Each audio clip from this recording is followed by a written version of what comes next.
안녕하십니까. 공병호TV의 공병호입니다. 10월 28일자 월요일 방송입니다. 장기 침체, 장기 불황, L자형 일본식 불황, 디프레이션, 공포 등과 같은 용어들이 보통 명사로 자리 잡아가고 있습니다. 어떻게 해야 이 난국을 탈출할 수 있을 것인가?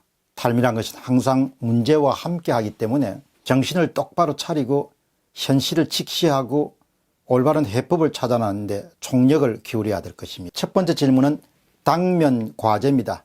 사람들이 소득이 줄어들고 있고 앞으로도 소득이 별로 늘어날 가능성이 없다고 생각하는 경제주체들이 많아지고 있습니다.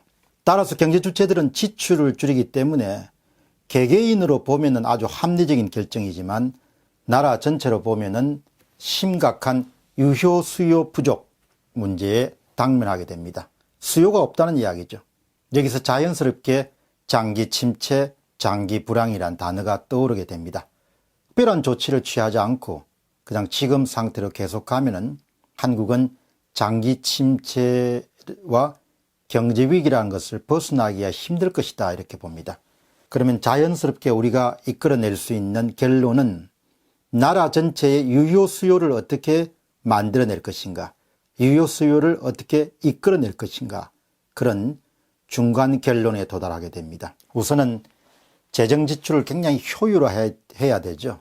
지금처럼 이렇게 재정을 낭비하게 되면 낭패를 당할 수밖에 없습니다. 그리고 돈을 크게 투입하지 않고서도 유효 수요를 불러일으킬 수 있는, 유발할 수 있는 방법을 찾아서 실천에 옮겨야 되죠. 물론 기업 환경을 개선한 조세나 준조세 부담을 낮추고 인건비라든지 이와 같은 생산 요소 가격을 급등하지 않도록 관리하는 것도 꼭 필요하겠죠. 그러나 우선적으로 필요한 것은 돈을 투입하지 않고서도 유효 수요를 만들어낼 수 있는 그런 방안을 찾아내야 됩니다. 전통적인 해법은 국채 발행을 통해서 자원을 확보한 다음에 정부가 주도해서 재정 지출을 늘리는 그런 방안을, 이른바 확장적 재정 정책을 자주 사용하게 되는데, 이것은 정말 다시 한 번 더 생각해 봐야 될 문제입니다. 경제 활성화에 대한 효과가 아주 낮습니다.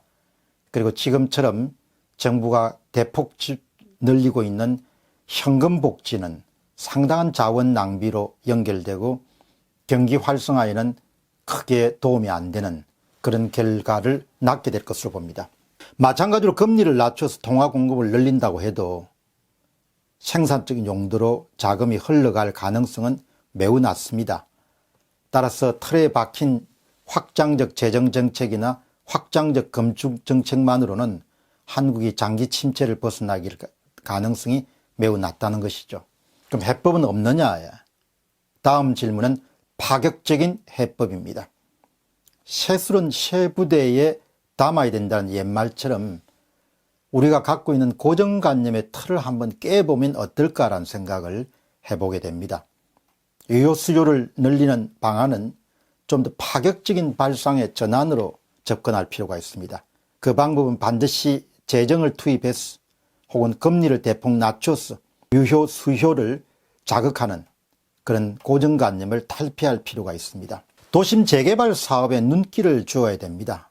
도심의 고밀화에 대해서 우려를 표시하는 사람들도 많겠지만 저는 서울의 도심이나 부도심을 둘러볼 때마다 항상 이런 생각이 떠오릅니다. 이렇게 비싼 땅을 최적으로 더 잘 활용할 수가 있을 텐데 왜 그 방법을 찾지 못하는 것일까?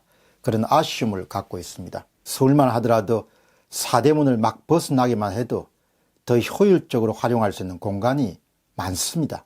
용적률을 높이고 또 도시의 기반 그런 인프라를 확충하기만 하면, 서울은 뉴욕이라든지 싱가포르라든지 도쿄라든지 홍콩과 같은 그런 글로벌 대도시에 비해서 상당히 저밀도 개발이 되어 있는 그런 상태입니다. 막대한 재원을 투입해서 서울 도심지로부터 먼 거리에 대규모 택지를 확보한 다음에 아파트를 짓는 방식도 한 번 정도 더 생각을 해봐야 될 그런 방안입니다. 도심 재개발에 대한 아이디어가 나오면 이래서 안 된다, 저래서 안 된다, 이런 여러 가지 의견이 나올 수가 있죠. 그러나 제가 거듭 말씀드린 것은 파격적인 발상의 전환을 해보자요.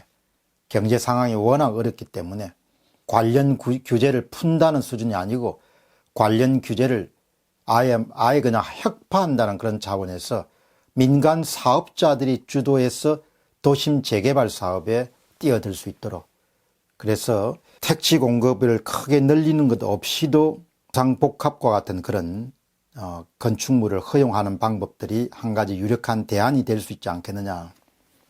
아베 총리가 취임한 2012년 이래로 일본은 도심 재개발 사업에서 괄목할 만한 성과를 거둔 바가 있습니다. 도쿄와 수도권 일원에 전략 특구를 지정하고 미쓰이나 모리와 같은 그런 대규모 민간 플레이어로 하여금 도시 재생을 주도할 수 있도록 그렇게 과감히 규제를 완화했습니다. 물론 여기에서는 주의해야 될 것이 난개발이 되지 않도록은 특별히 주의해야 될 겁니다. 도시 재생 사업이 성과를 거두게 되면 자산 가치도 올라가고 그 다음에 도심이 살기 때문에 소비도 촉진될 수 있는 가능성을 높일 수 있지 않겠느냐, 그런 생각을 하게 되죠. 도쿄 일대 대대적인 도시 재생 사업은 유효 수요를 만들었는데 큰 이바지를 하게 됩니다.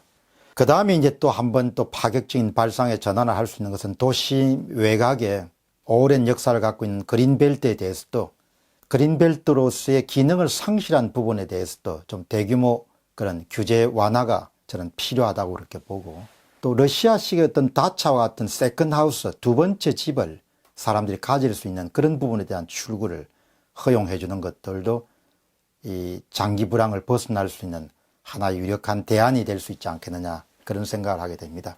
물론 뭐 이런 아이디어에 대해서 검토를 해보신 분들 많기 때문에 안 돼야 되는 이유를 찾아낼 수 있는 가능성은 높죠. 그러나 우리가 항상 되는 쪽으로 문제를 생각할 수가 있어야 어려운 국면을 탈출할 수 있지 않겠느냐, 그런 생각을 하게 됩니다.